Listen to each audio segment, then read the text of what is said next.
Well, we have a real doozy for you today. This man has been locked up for over 3/4 of his life for the crime of ambiguous nudity. A real-life insect, a bug. He makes me so mad. But he keeps reoffending every time they let him out. At the same time, today's hearing brings out an import, yet underreported issue.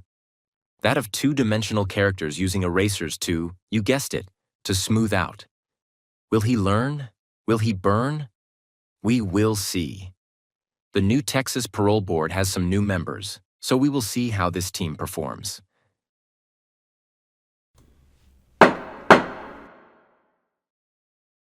Good morning, all. I am Parole Board Chief William, but you can call me Mr. Bill, or Bill for short. Joining me are fellow board members Nayao and Amy. Today's hearing is for candidate prisoner number 404. Is that you, sir? Yes, sir. How do you like to be addressed? I prefer to be nude. I mean, sir. By what name do you wish to be called? Oh, my bad. I'm so sorry. I got the question wrong. Don't be sorry. Just answer the question. What question was that, sir? The question I just asked you. Oh, that one. What is your name? Inmate number 404 reporting, sir. Can I call you Steve, or do you prefer Steven? I can address you as Mr. Steve as well. I guess I never thought about it. What do people call you? I can't say that. They don't like people who have been convicted of my crime in here. This brings us to the point, or should I say, the lack thereof. You have been convicted of public nudity 99 times. I don't think it's a big deal. I'm looking at you now, and I can't see what the problem is. Yes, I should not have to wear clothes. Yet. I'm looking at a report here, and it says you had a large package. Yes, that was then. This is now. Did you erase it? That is what I did. Now where once was a large package is now as smooth as Wilshire Boulevard. Warden, do you have anything to AD? I'm not the warden. The warden is on vacation. Those are all my questions. Just be sure, if the point comes back, let your new parole officer know. I now pass the microphone Parole Board Officer Nayao. And good morning, Mr. Steve. How are you doing? I'm angry that I'm locked up in prison, and I wish I were free to show my stuff and commit more crimes.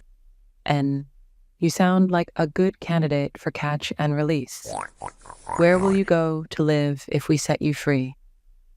There are some alleys that I sleep in when I'm not locked up in state prison doing hard time. I go by behind the Grisorama and sleep in the bushes or under the bridge over Bogeyville Boulevard. Sometimes when I'm fresh out of county jail, I go into strangers' garages. There is a chicken coop that I break into when it rains. And it's nice that you have a plan for where to sleep. You know, sleep is the most important part of the day, or for people who have homes. Sleep is the most important part of the night. I like to get 8 through maybe 9½ hours, or thereabouts. How much sleep do you get, Inmate Steve? I never sleep. I look through windows or through peepholes I have drilled through exterior walls into private residences. And hobbies are critical for our mental health, especially those of us who do not work. I am too busy to work. And I get that. So, Mr. Steve, where do you go during the day when the sun is out? I go to the park. And what activities do you participate in during daylight hours? I pick out individuals and follow them around. And since you are smooth without appendage, you are relatively harmless, as long as you don't get caught. Thank you, Inmate 404. No further questions. Hello, Mr. Steven. I'm Officer Amy, and I'll just cut to the chase because I know that you have already been asked twice, at least twice. How are you doing? So I won't ask that. Is that okay with you, Mr. Steve? Is it okay if I call you Mr.? Don't ever call me Mr. The things that I do, especially at night, especially when the sky is black without the moon, and double that when there is a full moon.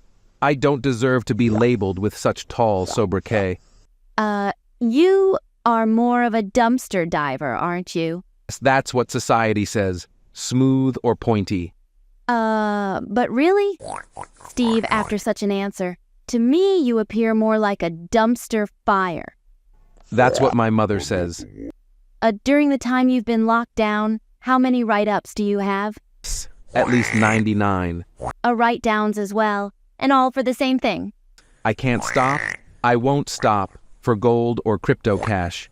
Oh well, we have a dilemma up here at the board. Do you know what that might be, Steve? You have to grant me parole no matter what, right? They tell me they need your cell, so you will have to pack. The parole board grants you your freedom. Good luck, sir. Well, no surprise there. They always let them out. I think I've seen Steve in the bushes, actually. I'll be surprised if he even contacts his new parole officer, especially if it grows back. Enough said. Well, stay safe, everyone, and thanks for watching.